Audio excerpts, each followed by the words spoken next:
أعوذ بالله من الشيطان الرجيم. بسم الله الرحمن الرحيم. الحمد لله نحمده ونستعينه ونستغفره ونؤمن به ونتوكل عليه ونعوذ بالله من شرور أنفسنا ومن سيئات أعمالنا. من يهده الله فلا مضل له ومن يضلله فلا هادي له. ونشهد أن لا إله إلا الله وحده لا شريك له. ونشهد أن سيدنا ونبينا وحبيبنا ومولانا محمدا عبده ورسوله الذي أرسل إلى الخلق كافة بشيرا ونذيرا وداعيا إلى الله بإذنه وسراجا منيرا. وبشر المؤمنين بأن لهم من الله فضلا كبيرا. فهو الحبيب الذي ترجى شفاعته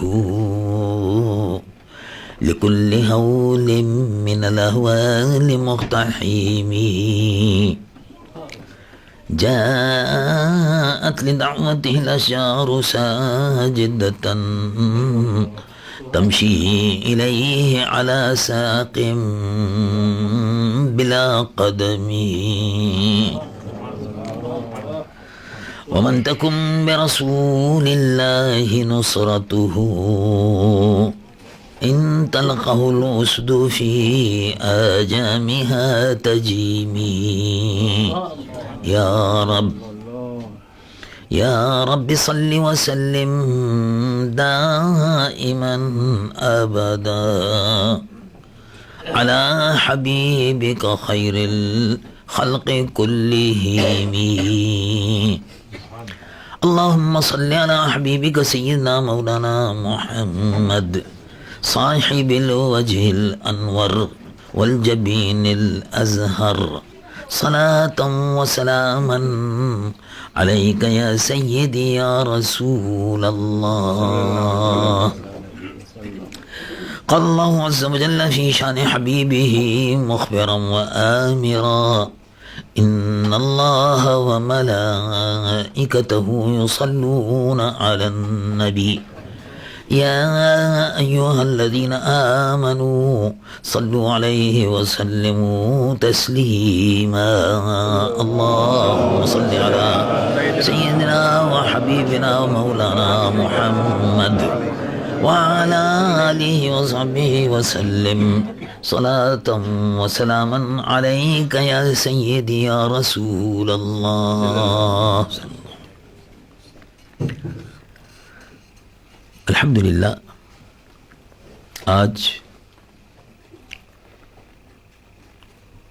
فیض الاسلام کے ہال میں ہم اور آپ مسجد المدینہ کے زیر سایہ سیدنا ابو بکر صدیق رضی اللہ عنہ وارضاہ کی حیات مبارکہ،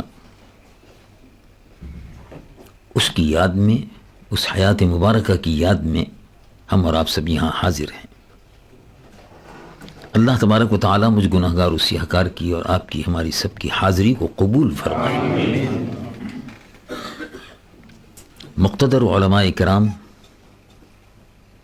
یہاں تشریف فرما ہے، اور الحمدللہ بڑی بابرکت محفل ہے. مقتدر علماء کرام تشریف فرما ہے. زینت القراء اور حفاظ اور قراء الحمدللہ اس بابرکت اجتماع میں شامل ہیں اور حاضر ہیں. عزیز محترم، فیض الاسلام کے محترم صدر نے اس فقیر کے متعلق بہت کچھ فرمایا. میں اللہ تبارک و تعالی شاہد ہے، میں اپنے آپ کو اس قابل نہیں پاتا، لیکن جو کچھ انہوں نے کلمات خیر اس گناہگار و سیاہکار کے لیے کہے، اللہ تبارک و تعالیٰ ان کو قبول فرمائے اور مجھے اس قابل بنائے. آمین ثم آمین. اور یہ بات صحیح ہے کہ انہوں نے یہ جو فرمایا کہ میں کبھی کبھی ان کو ڈانٹ دیتا ہوں، یہ بات صحیح ہے. اور ویسے بھی آپ نے دیکھا ہوگا کہ آدمی جب ڈانٹتا ہے کسی کو تو اس میں اپنائیت ہوتی ہے. سبحان اللہ. بہت سے لوگ بہت سے کام کرتے ہیں تو آدمی سوچتے ہیں چلو چھوڑو، جانے دو، وہ جانے، اس کا کام جانے. لیکن جس سے اپنائیت ہوتی ہے اور جس سے تعلق یہ ہوتا ہے کہ اس سے کسی قسم کی غلطی سرزد نہ ہو، تو اس کی بہتری کے لیے بھی کہا جاتا ہے. تو الحمدللہ اللہ تبارک و تعالی ان کو بھی جزائے خیر عطا فرمائے کہ یہ اس کا برا محسوس نہیں کرتے. اور دین کے معاملے میں انہوں نے جو باتیں آج کہی ہیں اس سے الحمدللہ ہم اہل سنت کا ایمان تازہ ہو گیا. مرزائیت کے سلسلے میں، قادیانیوں کے سلسلے میں، عقیدہ اہل سنت و جماعت کے تحفظ کے لیے فیض الاسلام کے بستیور نے، ساتھیوں نے، بھائیوں نے، محترم دوستوں نے جو قوانین یہاں بنائے ہیں، میں فیض الاسلام کے بستیور کو، اس کے محترم صدر کو، تمام ساتھیوں کو، معاونین کو دل کی گہرائیوں سے مبارکباد پیش کرتا ہوں. اللہ تبارک و تعالی اپنے پیارے محبوب صلی اللہ علیہ وسلم کی برکت سے ان سب حضرات کو بھی اور مجھ گناہگار و سیاہکار کو بھی استقامت عطا فرمائے. آمین. یہ بڑے اچھے قوانین بنائے ہیں اور ظاہر ہے قوانین انہوں نے اپنی طرف سے نہیں بنائے. جو کچھ بھی انہوں نے مرتب کیے ہیں ضابطے اور قوانین، وہ سب قرآن و سنت کی روشنی میں صحیح ہیں. سبحان اللہ. اس لیے ان پر عمل بھی ہونا چاہیے. سبحان اللہ. بات اصل میں یہ ہے کہ ہماری اور آپ کی سب کی سب سے بڑی جو اہم ذمہ داری ہے وہ اس چند روزہ زندگی میں ایمان کی حفاظت ہے. سبحان اللہ. سبحان اللہ. ایمان کو کیسے حفاظت کی جائے. اس لیے کہ جب تک آدمی اس دنیا میں ہے تو ظاہر ہے کبھی مال کی حفاظت کر رہا ہے، کبھی پیسے کی حفاظت کر رہا ہے، کبھی روپے کی حفاظت کر رہا ہے، کبھی گلڈر کی حفاظت کر رہا ہے، کبھی سونے کی حفاظت کر رہا ہے، کبھی مکان کی حفاظت کر رہا ہے، کبھی بیوی بچوں کی حفاظت کر رہا ہے. تو یہ سب حفاظت کرتے کرتے اس دنیا سے آدمی رخصت ہو جاتا ہے اور جس چیز کی حفاظت کرنی چاہیے تھی اس کی حفاظت نہیں کر رہا. تو جب قبر میں جائے گا تو خالی ہاتھ جائے گا. باقی جن چیزوں کی حفاظت کر رہا تھا وہ سب یہیں رہ جائیں گے.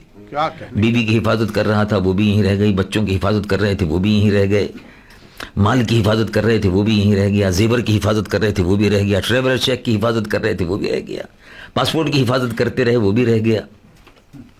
پاسپورٹ تو ایسا مسئلہ ہو گیا ہے اب کہ میں کبھی کبھی اپنے دوستوں سے مذاق میں کہتا ہوں کہ بھائی یہ تو بڑا مسئلہ بن گیا پاسپورٹ. اس کی حفاظت اتنی کرنی پڑتی ہے کہ معلوم ہوتا ہے جیسے بیوی سے زیادہ اس کی حفاظت کرنی پڑتی ہے.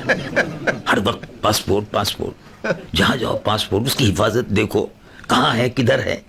تو یہ ان تمام چیزوں کی حفاظت آدمی کرتا ہے، زیور کی بھی، اور ظاہر ہے کرنی پڑتی ہے، کرنی چاہیے، دنیا کے معاملات ہیں، حکم بھی ہے کرو حفاظت.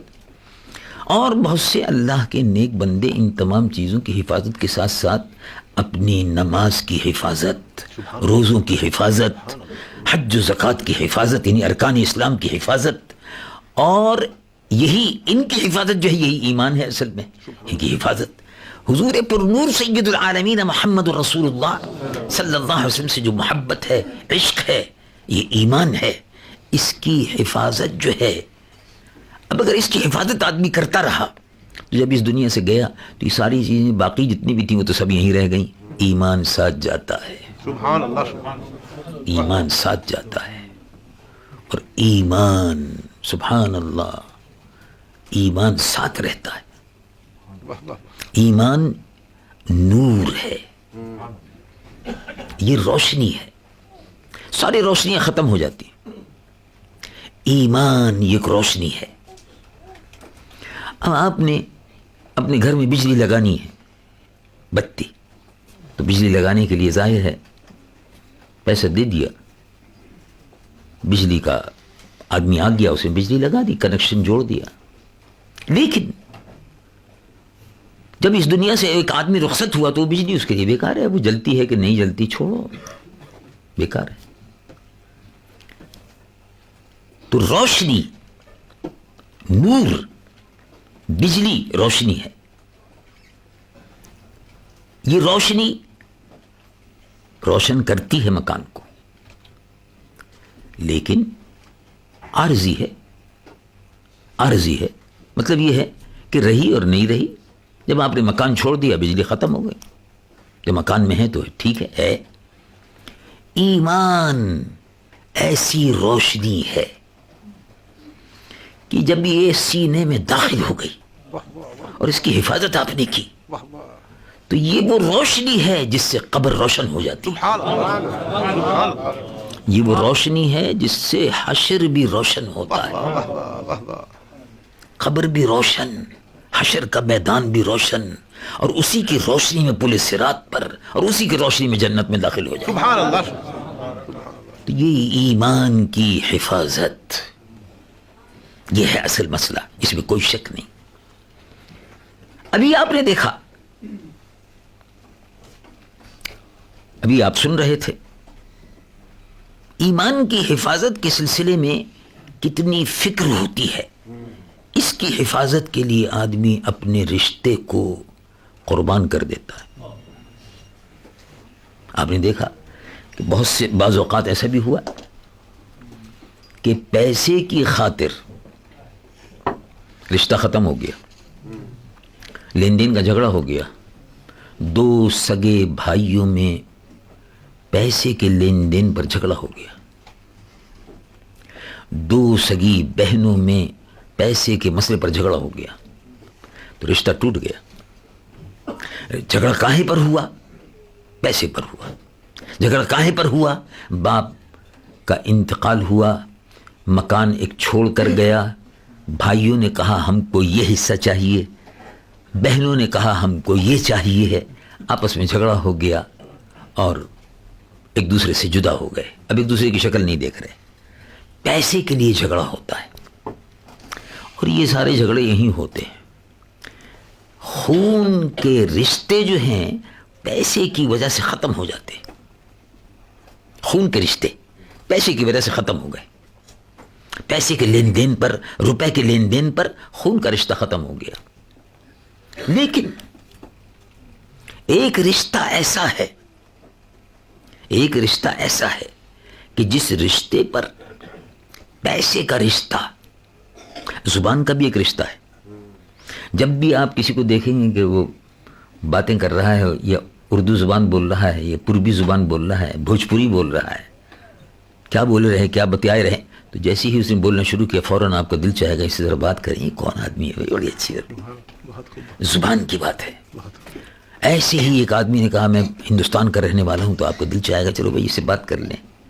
ہندوستان کا ہے، پاکستان کا ہے، یا مسلم ملک کا ہے، مسلمان ملک کا ہے، یا کسی ملک کا ہے عرب، بات کر لیں. دل چاہتا ہے بات کرنے کو. اس سے گفتگو کرنے کو، اس سے گھل ملنے کو. زبان کا بھی ایک رشتہ ہوتا ہے، وطن کا بھی ایک رشتہ ہوتا ہے. ایک آدمی آیا، اس نے کہا میں تو نیکیری کا رہنے والا ہوں. تو ظاہر ہے جو لوگ نیکیری کے رہنے والے ہیں وہ اس سے ذرا جلدی سے جا کے بات کریں گے. اچھی جگہ رہتے تھے، کون سے محلے میں رہتے تھے، کہاں رہتے تھے. کہا میں پیرامریبو سے آیا ہوں. پیرامریبو میں کہاں رہتے تھے، کس طرف رہتے تھے، بڑو گراؤنڈ میں رہتے تھے، کانکات استرات میں رہتے تھے، کس طرف رہتے تھے. اس طرح سے بات چیت کر کے اس سے قریب ہو گئے، اس سے بات چیت کر کے. کیونکہ زبان کا رشتہ نکل آیا اور وطن کا رشتہ بھی نکل آیا. لیکن یہ سارے رشتے سب ختم ہو جاتے ہیں، ہائے ہائے، سب ختم ہو جاتے واہ ہیں، واہ واہ، سب ختم ہو جاتے ہیں. دیکھیے، کیا آپ نے کبھی سوچا کہ ابو جہل حضور پر نور صلی اللہ علیہ وسلم سے اس کا رشتہ کیا تھا؟ دیکھو، زبان کا بھی رشتہ تھا. ابو جہل کی زبان عربی. اور کیا رشتہ تھا؟ ابو جہل سے نسب کے اعتبار سے ایک رشتے میں وہ چچا بھی ہوتا تھا. اور رشتہ کیا تھا؟ مکہ شریف کا وہ بھی پیدائشی تھا اور مکہ شریف ہی کا رہنے والا تھا. اور حضور پر نور صلی اللہ علیہ وسلم بھی مکہ شریف کی پیدائش. تو حضور کی زبان عربی، حضور کی پیدائش مکہ شریف، حضور کی رہائش مکہ شریف، زبان بھی عربی، رہائش بھی مکی، مکہ معظمہ مکی، رہائش کے اعتبار سے مکی. ابو جہل سے رشتہ بھی خون کا رشتہ ادھر سے ادھر سے مل جاتا ہے، وہ بھی رشتہ. لیکن کیا بات تھی، کیا بات تھی کہ ایک آدمی، اچھا، اور ابو جہل کا رنگ بھی بڑا خوبصورت تھا. یعنی کوئی ایسا کالا کلوٹا آدمی نہیں تھا، اچھا رنگ تھا. اور ابو لہب تو اور زیادہ لہب، جیسے آگ کا شعلہ سرخ چمکتا ہے نا، اسی لیے ابو لہب کہتے تھے اس کو. اس لیے کہ اس کا چہرہ جو تھا ابو لہب کا بالکل جیسے آگ کا کوئلہ جب جلاتے ہیں تو سرخ ہو جاتا ہے، ایسے ہی ابو لہب کا رنگ چہرے کا سرخ تھا. تو ابو جہل کی زبان بھی عربی، چہرہ بھی بہت گورا چٹا، اور زبان بھی عربی بولتا تھا، رشتہ داری بھی تھی، جی سبھی کچھ تھا. کیا بات تھی کہ بلال حبشی کو گلے سے لگا لیا. واہ واہ، سبحان اللہ سبحان. کبھی سوچا آپ نے؟ ابھی مولانا فرما رہے تھے، جناب مولانا حضرت مولانا محمد فارس صاحب تقریر فرما رہے تھے اور انہوں نے ذکر کیا تھا بلال حبشی رضی اللہ عنہ کا. تو بلال حبشی کی زبان مادری عربی نہیں تھی، مادری زبان عربی نہیں تھی. جیسے یہاں جو بچہ پیدا ہوا اس کی مادری زبان ڈچ ہے، یعنی جس کو اپنے اماں ابا سے ڈچ میں بات کرتا ہے، تو مادری زبان یہی ہو گئی. جو پاکستان میں جو لڑکا بچہ پیدا ہوتا ہے کراچی میں، لاہور میں، اس کی مادری زبان جو ہے وہ اردو ہے. مادری زبان یعنی گھر میں بولنے والی ہے، جو گھر میں صبح سے شام تک جس کو بات چیت کرتے ہیں. جو بچہ لندن میں پیدا ہوتا ہے اس کی مادری زبان انگریزی ہوتی ہے. اسی طرح سے جو بچہ سری نام میں پیدا ہوتا ہے اس کی مادری زبان تاکی تاکی ہوتی ہے. اب یہ الگ بات ہے، جب بڑا ہوتا ہے تو پھر ڈچ زبان پڑھتا ہے تو پھر ڈچ آتی ہے تو پھر اور ویسے اگر دیکھا جائے تو تاکی تاکی ہوتی ہے. اما ابا گھر میں سب وہی بات کرتے ہیں. تو مادری زبان حضرت بلال حبشی کی مادری زبان عربی نہیں تھی. حضرت بلال حبشی رضی اللہ عنہ وارضہ کی مکہ معظمہ کے رہنے والے بھی نہیں تھے، وہ تو حبشی تھے. حضرت بلال حبشی رضی اللہ عنہ سے رسول اللہ کی رشتہ داری بھی نہیں تھی. لیکن سبحان اللہ، سبحان اللہ، حضرت بلال حبشی رضی اللہ عنہ وارضہ کو رسول اللہ سینے سے لگاتے تھے. کیا کیا، واہ واہ واہ. ابو جہل عربی بولتا ہے، مکے کا رہنے والا ہے، رشتہ داری بھی ہے. اس کے لیے رسول اللہ کے صحابہ تلاش کرتے تھے کہیں ابو جہل مل جائے تو اس کو قتل کر دیں گے. اور آخر میں قتل کر دیا، آخر میں قتل کر دیا، ابو جہل کو قتل کر دیا. 2 نوجوان لڑکوں نے قتل کر دیا، سبحان اللہ، رسول اللہ کے دشمن کو قتل کر دیا. سبحان اللہ. وہ لڑکے جنہوں نے مارا وہ عربی بولتے تھے، وہ مدینہ منورہ کے رہنے والے تھے، یعنی عرب تھے. لیکن سبحان اللہ. بلال حبشی کو سب گلے لگاتے تھے. جو مکے والے تھے, جو مدینے والے تھے, وہ بھی کہتے تھے کہ بلال ہوا سیدنا, بلال ہمارے سردار ہیں. سبحان اللہ سبحان فبلال ہوا سیدنا. حضرت عمر فرمایا کرتے تھے فبلال ہوا سیدنا, بلال ہمارے سردار ہیں. ہائے ہائے واہ واہ واہ. اور بلال حبشی کو سب گلے لگاتے تھے. لیکن مکے کے کافروں کو چن چن کر بدر کے میدان میں چن کر مار دیا. سبحان اللہ سبحان اللہ. کیسے ہوا ذرا سنیے اس کو. بدر میں رسول اللہ صلی اللہ علیہ وسلم کے دشمنوں نے ایک جگہ ہے, میدان, چاروں طرف پہاڑی ہے, وادی ہے, بدر ویلی جس کو کہتے ہیں, چاروں طرف ماؤنٹین اور بیچ میں وادی ہے. مدینہ منورہ اور مکہ معظمہ رستے میں آتی ہے. یہ تقریباً 120 میل کے فاصلے پر ہے. حاجی لوگ جاتے ہیں اکثر زیارت کے لیے بدر کے میدان میں. جنگ بدر 17 رمضان کو ہوئی. مکے کے کافروں نے یہ طے کیا کہ اگر مسلمان جو ابھی یہاں سے گئے ہیں, ابھی ان کو 1.5 سال ہوا ہے, یہ دوسری ہجری کا واقعہ ہے, ابھی ان کو 1.5 سال ہوا ہے, یہ جو مسلمان گئے ہیں مکے سے, اگر یہ وہاں آرام سے مدینے میں رہے رسول اللہ صلی اللہ علیہ وسلم کے زیر سایہ, تو یہ سب مسلمان اکٹھے ہو کر مکہ فتح کر لیں گے, پھر ہم کو ماریں گے. اس لیے ان کے مارنے سے پہلے ان کو مارو. یہ اگر مکے سے جا کر, مکے سے تو الگ کر دیے گئے تھے, مکے سے تو بھیج دیے گئے تھے, سب خالی کرو. بائیکاٹ ہو گیا تھا, کاروبار کا بائیکاٹ, تجارت کا بائیکاٹ, مال کا نقصان, سب جتنے مکہ معظمہ میں جو کاروباری لوگ تھے مسلمان, وہ سب چلے آئے, مدینہ شریف چلے گئے. پہلے ہجرت کر کے حبشہ گئے, 2 ہجرتیں ہوئیں, اس کے بعد مدینہ شریف چلے گئے سب. اب سوال یہ تھا کہ کسی طرح سے مسلمان زور نہ پکڑنے پائے. اگر مسلمانوں کو موقع مل گیا, 1 2 4 برس ان کو اگر موقع مل گیا, تو اسلام کی خوشبو پھیل جائے گی. واہ واہ. اور اس خوشبو پر, جیسے مشک کی خوشبو خود بخود پھیلتی, سبحان اللہ. اسلام کی خوشبو پھیلے گی, اس کی روشنی پھیلے گی. اس کی روشنی سے یہ خطہ زمین ہی نہیں, ساری دنیا روشن منور ہوگی. سبحان اللہ. اس لیے اسلام کو پہلے ہی ختم کر دو, پہلے حلے میں ختم کر دو. تو ٹھیک ہے, تو حملہ کریں گے. چنانچہ حملہ کرنے کے لیے انہوں نے تیاری کی, بدر کے میدان میں آ گئے. رسول اللہ کے صحابہ بھی تشریف لائے. وہ بدر کا واقعہ آپ سنتے رہتے ہیں, صحابہ بھی تشریف لائے. اب سامنے مقابلے پر کون تھا؟ حضور کے ساتھ میں جو صحابہ تھے وہ وہی تھے, ان میں بہت سے لوگ تھے مکہ معظمہ کے تھے. سامنے بھی رشتہ دار تھے, بھائی بھی سامنے ہیں, باپ ادھر ہے تو بیٹا ادھر ہے, ابو جہل کے ساتھ. ابو جہل بھی آ گیا تھا بدر کے میدان میں. ابو جہل بھی بدر کے میدان میں. حضور کو تشریف لائے ہوئے مدینہ منورہ میں ابھی 2 سال تھا. ابو جہل کے ساتھ تمام بڑے بڑے کافر اور تمام جتنے بھی تھے سب تھے موجود. ادھر حضور کے ساتھ مدینہ منورہ کے جانثار تھے. اور جو لوگ مکہ معظمہ سے ہجرت کر کے آئے تھے, جن میں سیدنا ابو بکر, سیدنا عمر, سیدنا علی, یہ بزرگ تھے, صحابہ رضوان اللہ علیہم اجمعین. اور سامنے جو لوگ کھڑے ہوئے تھے مکے والے, یہ سب رشتہ دار تھے, عربی بولتے تھے, زبان عربی تھی, خون کا بھی رشتہ تھا اور وطن کا بھی رشتہ تھا کہ یہ بھی مکے کے اور وہ بھی مکے کے. خون کا بھی رشتہ, زبان کا بھی رشتہ, یہ سارے ہی رشتے تھے. لیکن سبحان اللہ, رب العالمین جل جلالہ عما نوالہ ارشاد فرماتا ہے,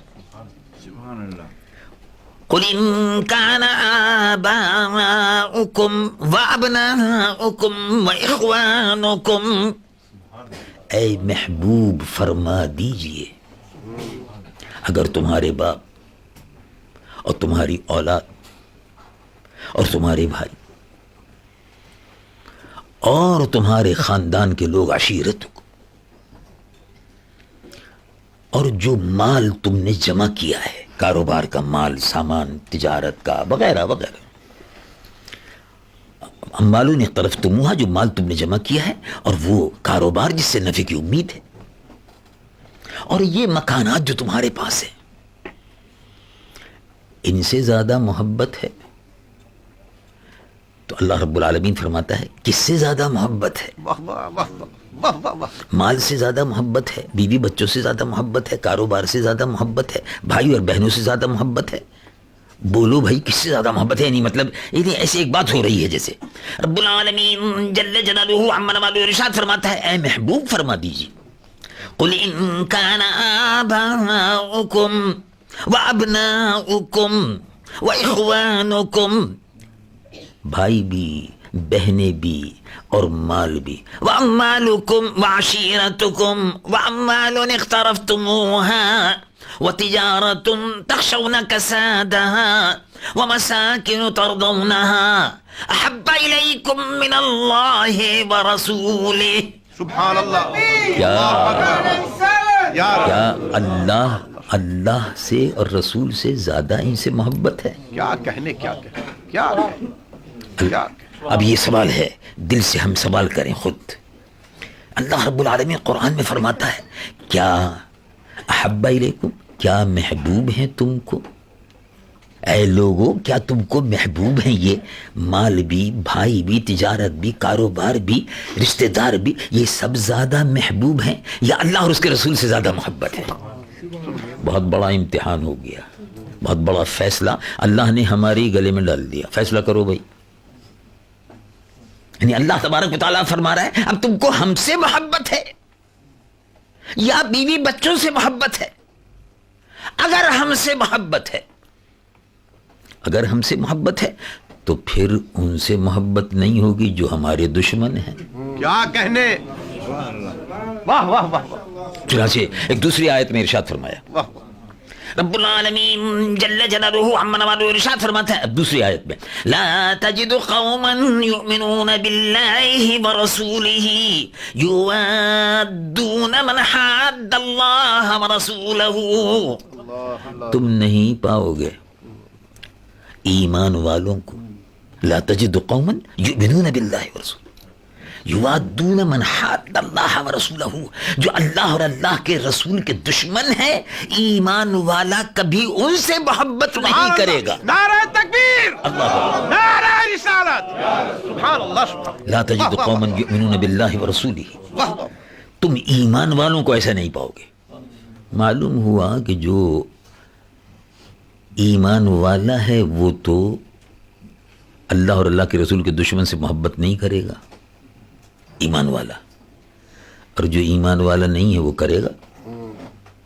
نتیجہ یہ نکلا لا تجد قوما، تم نہیں پاؤ گے یؤمنون باللہ ورسولہ یوادون من حاد اللہ ورسولہ، کہ اللہ تبارک و تعالی سے محبت کرنے والے اور ایمان والے جو اللہ اور اللہ کے رسول پر ایمان لائے ہیں،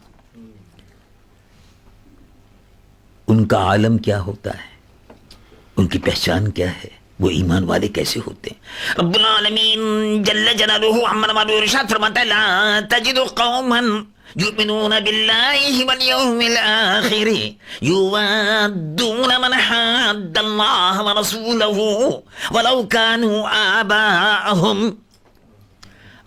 اگر باپ بھی ہو، اگر باپ بھی ہو، ابناہم بیٹا بھی ہو، یہ سارے کے سارے رشتے ختم ہو جاتے ہیں.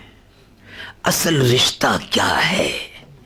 اصل رشتہ ہے ایمان کا، اور ایمان ملتا ہے غلامی محمد رسول اللہ صلی اللہ علیہ وسلم. اللہ اکبر.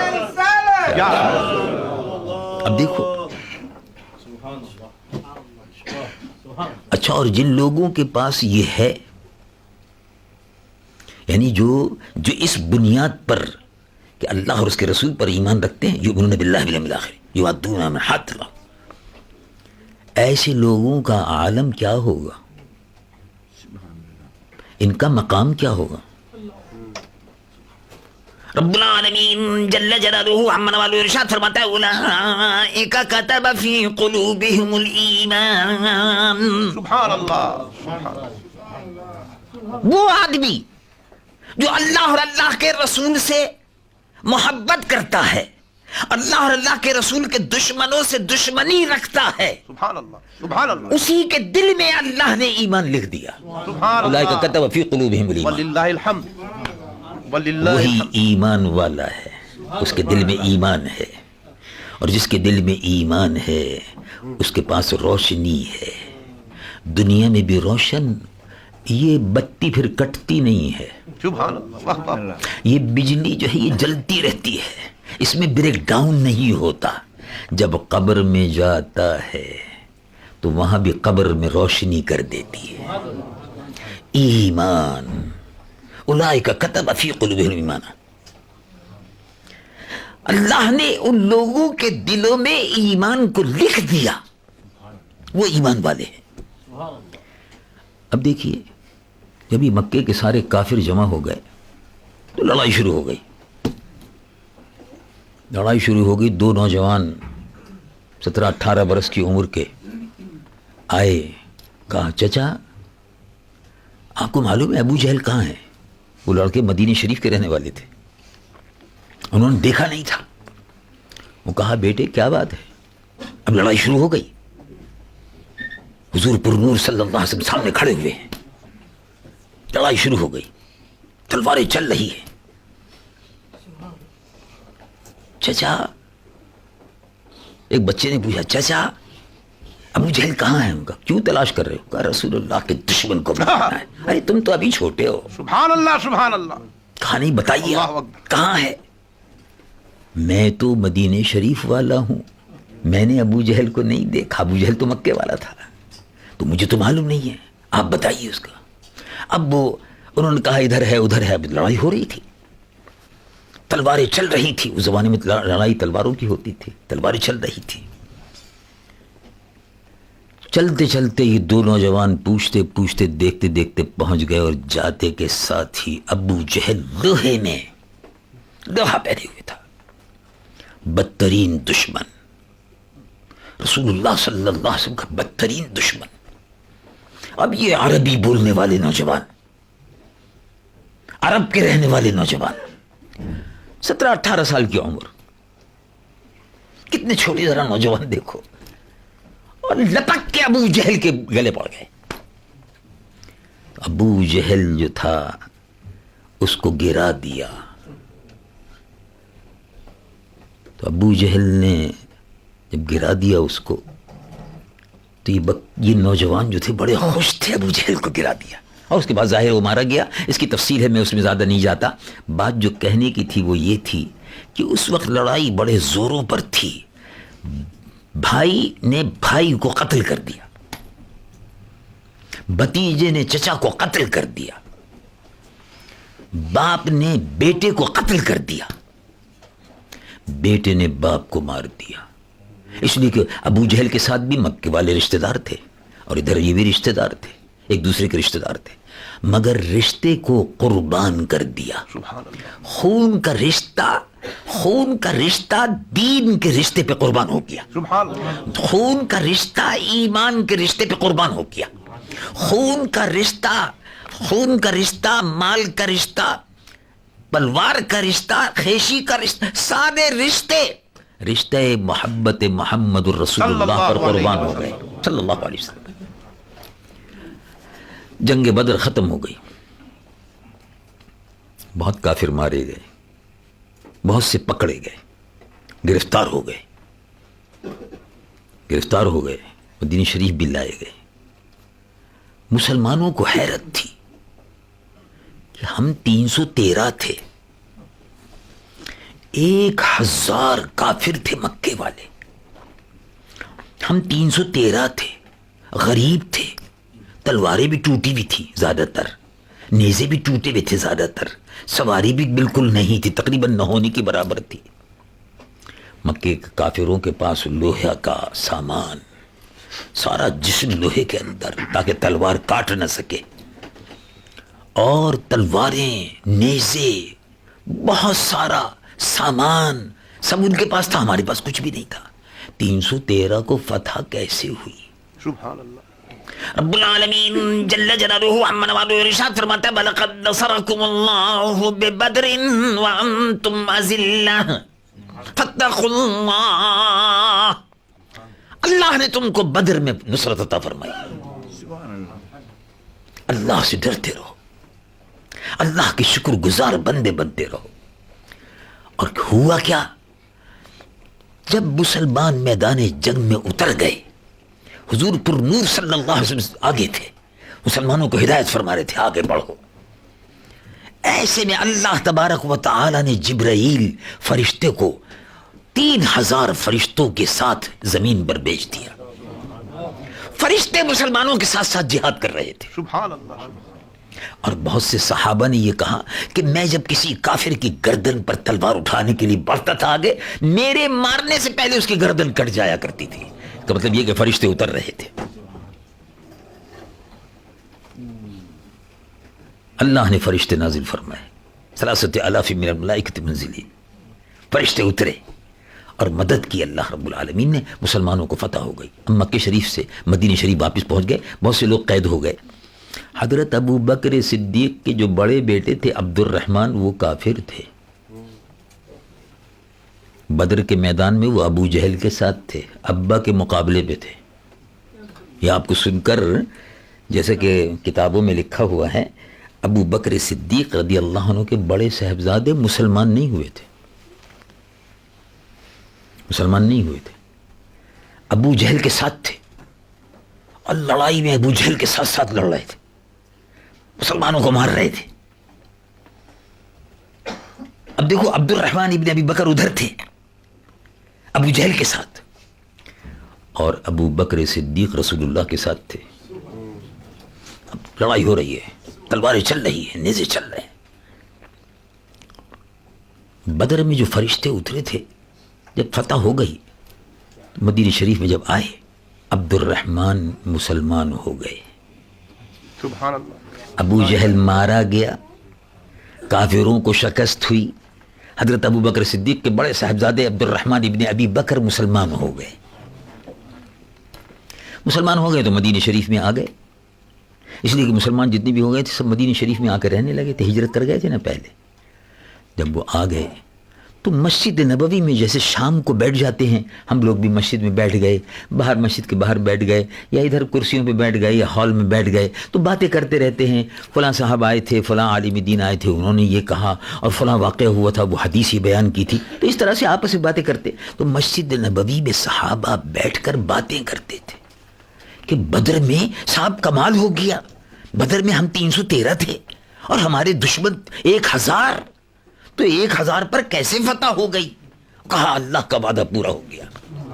اللہ کا وعدہ کیا تھا؟ رب العالمین جل جلالہ عما والو ارشاد فرماتا ہے، کم من فئۃ قلیلۃ غلبت فئۃ کثیرۃ باذن اللہ. ایسا ہوا ہے، کم من فئۃ قلیلۃ، بہت تھوڑی تعداد میں مسلمان ہوتے ہیں، غلبت فئۃ کثیرۃ باذن اللہ، بڑی تعداد پر غالب ہو جاتے ہیں. واہ واہ واہ واہ. اللہ کا دین غالب آ کر رہتا ہے. سبحان اللہ. اللہ تعالیٰ فتح و نصرت عطا فرماتا ہے. فرشتوں کی فوج ظفر موج اترتی ہے مدد کے لیے، فوج اترتی ہے مدد کے لیے. یہ باتیں آپس میں صحابہ کر رہے تھے. تو ابو بکر صدیق بھی بیٹھے ہوئے تھے، اور ان کے بیٹے عبد الرحمن ابن ابی بکر بھی بیٹھے ہوئے تھے. وہ کہنے لگے، ابا اس میں تو کوئی شک نہیں. حدیث شریف میں سیرت کی کتابوں میں آتا ہے، وہ کہا ابا اس میں کوئی شک نہیں، فرشتے اترے تھے. اور میں حیرت سے دیکھ رہا تھا، مجھے سمجھ نہیں آ رہا تھا، لیکن بہرحال اس لیے کہ ہلچل بچ گئی تھی اور ہم کو شکست ہوئی. لیکن ابا جب میں تلوار لے کے ادھر بڑھ رہا تھا ادھر بڑھ رہا تھا، ایک دفعہ آپ میرے سامنے آ گئے تھے، بس قریب ہی تھا، میں ذرا آگے بڑھ کے مارتا تو آپ کی گردن پر میری تلوار پڑ جاتی. لیکن بعد میں مجھے خیال آیا کہ نہیں، ابا ہیں، ابا ہیں، ابا ہیں، ہاتھ نہیں اٹھانا چاہیے، باپ ہے. تو میں پیچھے ہٹ گیا، میں دوسری طرف چلا گیا. تو اب مسجد میں بیٹھے ہوئے آپس میں باتیں کر رہے تھے لوگ کہ جنگ میں فتح ہوئی اور ایسی ہوئی. عبد الرحمن نے بھی اپنا قصہ سنانا شروع کیا، میں نے پھر فلاں کو مارا، فلاں کو. ابو بکر صدیق رضی اللہ عنہ سے جب ابا سے اس نے یہ بات کہی کہ ابا میں بچ کے نکل گیا، آپ کو چھوڑ دیا میں نے. ابو بکر صدیق نے فرمایا کہ دیکھو ہم مسجد میں بیٹھے ہوئے، اللہ شاہد ہے میں نے تم کو نہیں دیکھا، میں نے تم کو نہیں دیکھا، اور اللہ شاہد ہے اگر میں تم کو دیکھ لیتا بدر کے میدان میں تو تمہارے ٹکڑے کر دیتا. اللہ اکبر. دیکھو باپ بیٹا خون ہے, نور نظر لخت جگر ہوتا ہے. سبحان باپ اور ماں سے زیادہ کسی کو اولاد سے محبت نہیں ہوتی. سبحان. لیکن ابو بکر صدیق کو یہ بتانا تھا کہ بیٹے کا اور باپ کا رشتہ, خون کا رشتہ, اولاد اور نسل کا رشتہ, رحم کا رشتہ, یہ سارے رشتے قربان ہیں رشتہ محمد رسول اللہ صلی اللہ علیہ وسلم. ایمان کا, غلامی مصطفیٰ کا اور ایمان کا جو رشتہ ہے, اس رشتے سے بڑھ کر کوئی رشتہ نہیں ہے, اور اس رشتے پر سب کچھ قربان ہو جائے. حضور پر نور سید العالمین محمد رسول اللہ صلی اللہ علیہ وسلم کی ذات مقدس سے ابو بکر صدیق کو کتنی محبت تھی سبحان اللہ. کہ وہ رسول اللہ صلی اللہ علیہ وسلم کے دین کے مقابلے پر اگر بیٹا بھی آ رہا تھا تو فرما رہے تھے کہ میں اس کے بوٹیاں اور ٹکڑے کر دیتا. یہ ہے ایمان.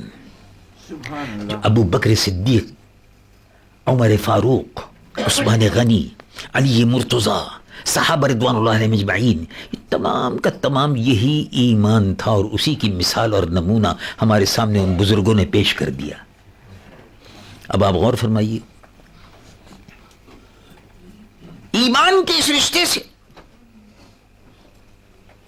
اور ایمان کے اس تعلق سے پھر سوچیے اور غور کیجیے کہ اللہ تبارک و تعالی جل جلالہ عم نوالہ قیامت کے دن یہ دریافت فرمائے گا کہ بھئی اگر تمہارے رشتہ داروں میں سے کوئی رشتہ دار نے تمہارے لیے کوئی بری بات کہہ دی تو تم اس کا بائیکاٹ کر دیتے ہو. تمہارے رشتہ داروں میں سے کوئی رشتہ دار نے اگر تمہاری کوئی بات نہیں مانی تھی تو تم کہہ رہے ہو آج سے ہمارا کوئی تعلق نہیں, نہ ہم شادی میں آئیں گے نہ غمی میں آئیں گے. فیصلہ کر دیتے تھے. لیکن جب وہ لوگ کہ جو ہمارے محبوب حضور پرنور سید العالمین محمد رسول اللہ صلی اللہ علیہ وسلم کی شان میں گستاخیاں کرتے تھے, رسول اللہ صلی اللہ علیہ وسلم کے مقابلے پر نبی بنا کر کھڑا کر دیتے تھے, جو ہمارے نبی کے دشمن تھے, ہمارے محبوب کے دشمن تھے, تم نے ہمارے محبوب کے دشمنوں سے تعلق کیوں رکھا؟ اپنے دشمنوں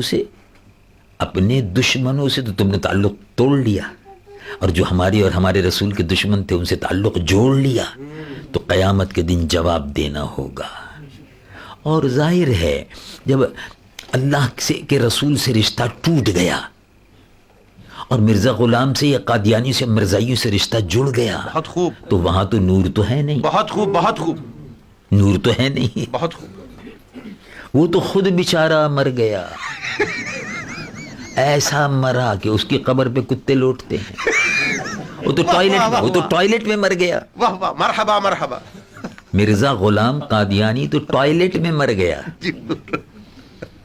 تو جو ٹوائلٹ میں مر گیا, اب بتاؤ اس سے کیا رشتہ جوڑنا؟ ٹوائلٹ والا ہی جوڑے گا, ٹوائلٹ والا. بہت خوب, بہت خوب.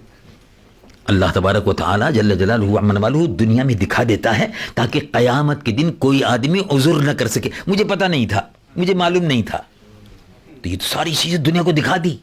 وہ ایسا مرا کہ دنیا نے دیکھا کہ ٹوائلٹ میں مرا, وہ ایسا مرا کہ دنیا نے دیکھا کہ اس کی قبر پر کتے لوٹتے تھے. بعد میں پھر مرزائیوں نے, جس زمانے میں ہم نے شور مچایا کہ کتے لوٹتے ہیں, تب جا کے انہوں نے وہاں قادیان میں ہندوؤں کی حکومت سے اجازت لی اور قادیان میں جا کے اس کے چاروں طرف دیوار بنائی تاکہ کتے جا کے پیشاب نہ کریں. لیکن ظاہر زندگی میں وہ خود پیشاب بہت کرتا تھا, تو اللہ تعالیٰ نے پھر اس کا کہا کہ تم زندگی میں پیشاب کرتے رہے, اب تم, وہ زندگی میں ایک دن میں 100 دفعے پیشاب کرتا تھا.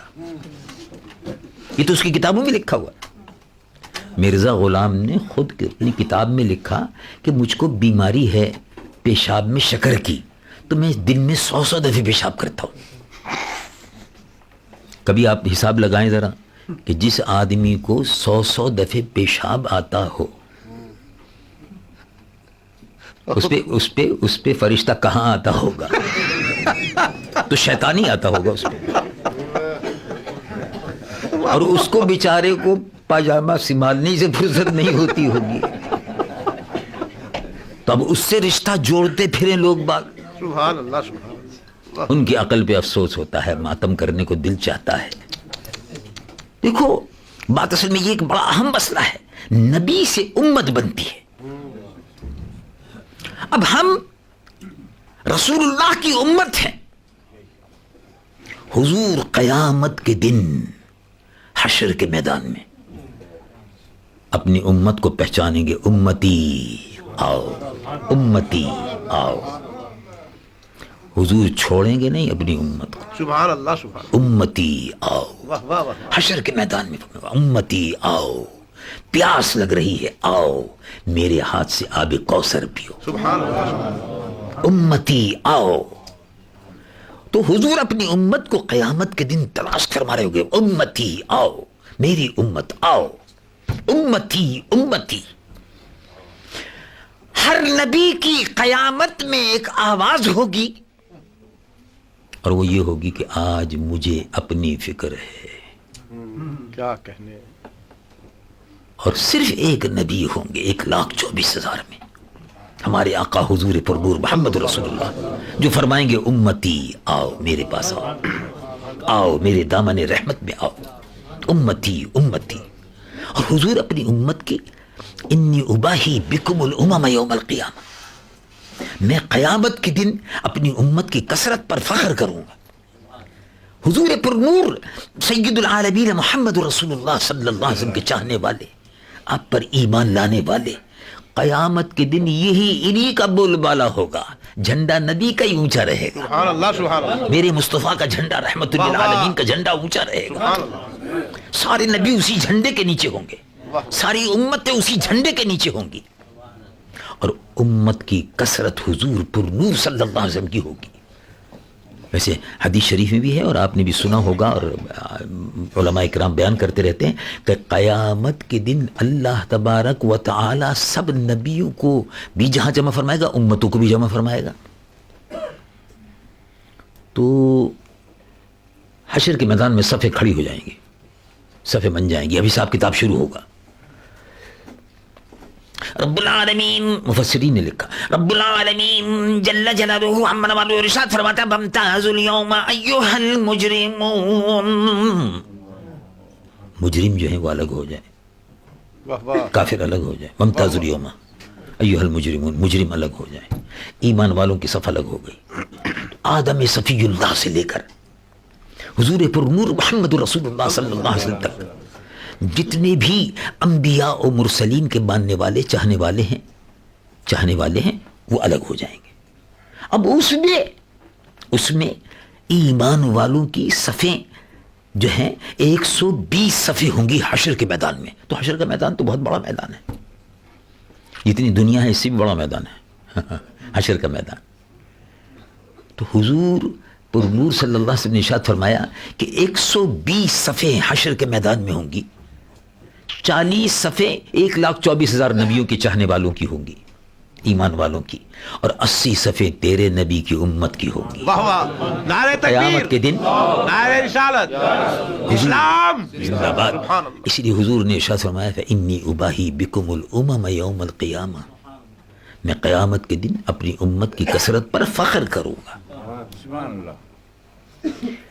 انی متکاثر بکم الامم یوم القیامہ او کما قال صلی اللہ علیہ وسلم. تو اللہ کے محبوب صلی اللہ علیہ وسلم کی امت, حضور اس امت کو قیامت کے دن اپنے دامن رحمت میں لے لیں گے, اور قبر میں بھی حضور کے دامن رحمت میں پناہ ملے گی. رسول اللہ صلی اللہ علیہ وسلم نے اس امت کو ہمیشہ یاد رکھا. اب یہ امت جو ہے حضور کے دامن سے وابستہ رہے, امت نبی سے بنتی ہے. اسی لیے حضور نے فرمایا انا آخر الانبیاء, میں آخری نبی ہوں. اور تم آخری امت ہو، تم آخری امت ہو۔ حضور پرنور صلی اللہ علیہ وسلم، تم آخر الامم ومسجدی آخر المساجد، یہ بھی ایک حدیث میں آتا ہے۔ اس کا مطلب یہ ہے کہ کسی نبی کی قائم کی ہوئی اگر کوئی مسجد ہوگی تو میری مسجد آخری، نبی کی مسجد، یعنی نبی کی اب کوئی اور مسجد نہیں ہے۔ آپ نے سنا ہے مرزا غلام نے کہا کہ قادیان میں قرآن دوبارہ اترا، اور قادیان حرم شریف ہے، زمین قادیاں ارض حرم ہے، زمین قادیاں اب محترم ہے، ہجوم خلق سے ارض حرم ہے، معاذ اللہ، توبہ توبہ۔ وہ کہتا ہے کہ قادیان کی زمین اب محترم ہے اور خلق کے خدا کا ہجوم اتنا ہے کہ یہ مکے اور مدینے سے بڑھ کر ہو گئی، ارض حرم ہو گئی ہے۔ جو برکتیں مکہ معظمہ کی تھی وہ خشک ہو گئی، اب وہ ساری نہر، برکت کی نہر جو ہے وہ قادیان میں کھل گئی، اور قادیان میں وہاں مندروں کی گھنٹیاں بج رہی ہیں، گھنٹیاں بج رہی ہیں، گنیش مہاراج کی گھنٹی بج رہی ہے جی۔ اور سبحان اللہ، دیکھو رحمت للعالمین کا دربار ہے، مدینہ منورہ کی سرزمین ہے، 1,24,000 فرشتے اتر رہے ہیں، 70,000 فرشتے صبح اتر رہے ہیں، 70,000 فرشتے شام اتر رہے ہیں، اور 70,000 فرشتے صبح اترتے ہیں، 70,000 شام اترتے ہیں۔ ابو بکر صدیق بھی رسول اللہ کے برابر میں موجود ہیں، ابو بکر صدیق پر بھی رحمت نازل ہو رہی ہے۔ سبحان اللہ، سبحان اللہ، سبحان اللہ۔ ابو بکر صدیق حضور کے رفیق سفر تھے، سبحان اللہ۔ حضور کے 2 رفیق سفر تھے، ایک آسمانوں پہ رفیق سفر تھے، وہ تھے حضرت جبرائیل۔ جبرائیل حضور کے رفیق سفر تھے آسمانوں پر، اور ابو بکر صدیق زمین پر رسول اللہ کے ہجرت میں سفر میں ساتھ تھے، سفر ہجرت۔ حضور کا جو سفر ہجرت تھا، اصل اہمیت اسی سفر کی ہے، یہی سفر تھا، سفر ہجرت۔ غار میں حضور کے ساتھ، غار میں بھی حضور کے ساتھ، مزار میں بھی حضور کے ساتھ، حضور پرنور صلی اللہ علیہ وعلی آلہ وصحبہ وبارک وسلم کے ساتھ ساتھ ابو بکر صدیق ہیں۔ اور روایات تو آپ سنتے ہی رہتے ہیں علماء کرام کی زبان فیض ترجمان سے، مدینہ منورہ کی سرزمین پر ابو بکر صدیق رضی اللہ عنہ وارضاہ تشریف لائے، اور حضور کے ساتھ ساتھ مدینہ منورہ ہی میں رہے، بس گئے، انہی کے پیسے سے مسجد نبوی خریدی گئی، جیسے کہ آپ سنتے رہتے ہیں۔ اب ذرا تصور کیجیے آپ کہ ابو بکر صدیق کی مسجد، یعنی پیسہ ان کا لگا، زمین ان کی ہے، اسی ابو بکر صدیق نے جو زمین خریدی مسجد کے لیے، کتنی بابرکت زمین ہے کہ جس پر دونوں جہاں کے تاجدار نماز پڑھاتے رہے۔ سبحان اللہ، سبحان اللہ، سبحان اللہ۔ اور ابو بکر صدیق کو یہ شرف حاصل ہوا کہ ایک تو یہ شرف تھا، یعنی بے شمار شرف ہے، ایک تو یہ شرف تھا کہ حضور کے ساتھ ہجرت میں رہے، اور ایک یہ شرف تھا کہ حضور پرنور صلی اللہ علیہ وسلم کے سفر معراج کی تصدیق کی۔ واہ واہ واہ واہ، معراج کا سفر، مرحبا مرحبا۔ ابو جہل نے کہا کہ غلط ہے، کیسے ہو سکتا ہے کہ آپ معراج میں چلے جائیں، اور کیسے ہو سکتا ہے بیت المقدس میں چلے جائیں، بات سمجھ میں نہیں آتی۔ ابو بکر صدیق نے تصدیق کی، تصدیق کی، میں تصدیق کرتا ہوں۔ تو ابو بکر صدیق سب سے پہلے شخص ہے، معراج میں حضور کے ساتھ نہیں رہے، آسمانوں پر حضور کے ساتھ نہیں گئے، بیت المقدس میں حضور کے ساتھ نہیں گئے، لیکن جب حضور نے فرمایا کہ میں بیت المقدس گیا تھا، آسمانوں پر گیا تھا، سدرۃ المنتہا کی طرف گیا تھا، عرش الہی سے گزر گیا تھا، اللہ کے حضور میں حاضر ہوا تھا، تو ابو بکر صدیق نے فرمایا یا رسول اللہ آپ صحیح فرماتے ہیں۔ سبحان اللہ، سبحان اللہ۔ کہا ابو بکر تم نے کیسے کہہ دیا، اتنی بڑی بات تم نے کیسے کہہ دیا کہ آپ صحیح کہتے ہیں؟ کہا حضور خدا کو بغیر دیکھے آپ کے کہنے سے مان لیا، کیا کہنے، کیا کہنے، کیا کہنے، خدا کو تو نہیں دیکھا، کیا کہنے، کیا کہنے۔ تو اللہ کو بغیر دیکھے آپ نے فرمایا لا الہ الا اللہ. پڑھیے محبت سے, لا الہ الا اللہ محمد الرسول اللہ. اللہ کے علاوہ کوئی معبود نہیں. تو اے محبوب آپ نے فرمایا کہ اللہ کے علاوہ کوئی معبود نہیں, اور میں محمد الرسول اللہ اللہ کا رسول ہوں. ہم نے مان لیا, اللہ کو تو دیکھا نہیں. تو معراج میں آپ نے فرمایا کہ آپ تشریف لے گئے آسمانوں پر, سدرۃ المنتہا, عرش الہی, اور آسمانوں پر فرشتوں کا, انبیاء و مرسلین کا. ہم نے بغیر دیکھے تصدیق کر دی, بغیر دیکھے خدا کو مان لیا, بغیر دیکھے معراج کی تصدیق کر دی. ابو بکر صدیق نے تصدیق کی, اور ابو بکر صدیق ہی کی خصوصیت یہ تھی کہ سیدنا ابو بکر صدیق نے کوئی رعایت نہیں برتی. مسیلمہ کذاب, جھوٹا نبی, سبحان اللہ, سبحان اللہ, جھوٹے نبی نے نبوت کا دعویٰ کیا, تو وہ بھی عرب, وہ بھی عربی بولتا تھا. دیکھو عرب تھا, بہت بڑا قبیلہ تھا, بہت بڑی قوت تھی, 40,000 کے قریب آدمی اس کے ماننے والے تھے.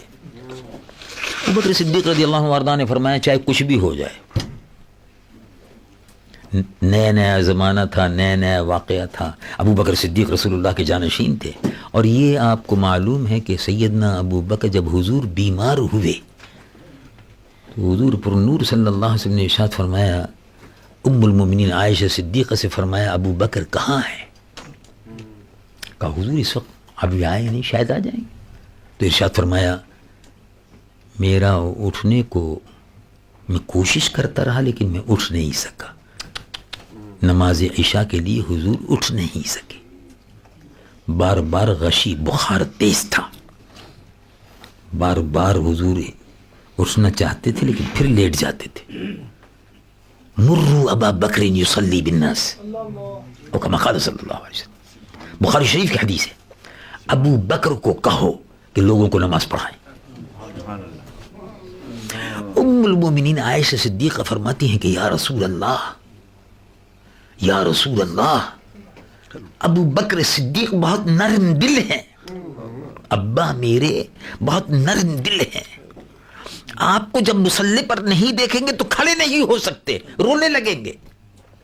کہا جو بھی ہے, مروا ابا بکر, میں نے کہا ہے مروا ابا بکر یصلی بالناس, ابو بکر سے کہو نماز پڑھائیں. ابو بکر صدیق نے رسول اللہ کی موجودگی میں 17 نمازیں پڑھائیں. موجودگی سے میری مراد یہ کہ حضور تو اپنے حجرہ مبارک میں تھے, کیونکہ طبیعت مبارک ناساز تھی, بیمار تھے, بخار تھا. حضور پر نور صلی اللہ علیہ وسلم کی موجودگی یعنی مطلب یہ کہ تشریف فرما تھے حجرہ مبارک میں, اور ایک نماز ایسی بھی تھی جس میں حضور تشریف لے آئے تھے, برابر میں بیٹھ گئے تھے. ابو بکر صدیق نے ہٹنا بھی چاہا تو ارشاد منع فرما دیا. ابو بکر صدیق نے 17 نمازیں پڑھائیں. اس کا مطلب یہ ہے کہ رسول اللہ صلی اللہ علیہ وسلم نے اپنے جانے سے پہلے مسلمانوں کو بتا دیا کہ اب جس مصلی پر میں کھڑا ہوتا تھا ابو بکر اس پر کھڑے ہوا کریں. سبحان اللہ, سبحان اللہ. غار میں بھی حضور کے ساتھ, مزار میں بھی حضور کے ساتھ, مصلی پہ بھی حضور کے ساتھ, حشر میں بھی حضور کے ساتھ, اور جنت میں بھی حضور کے ساتھ, اور انشاءاللہ ہم ان کے ہیں تو ہم بھی ان کے ساتھ. سبحان اللہ, سبحان اللہ. وآخر دعوانا الحمدللہ رب العالمین.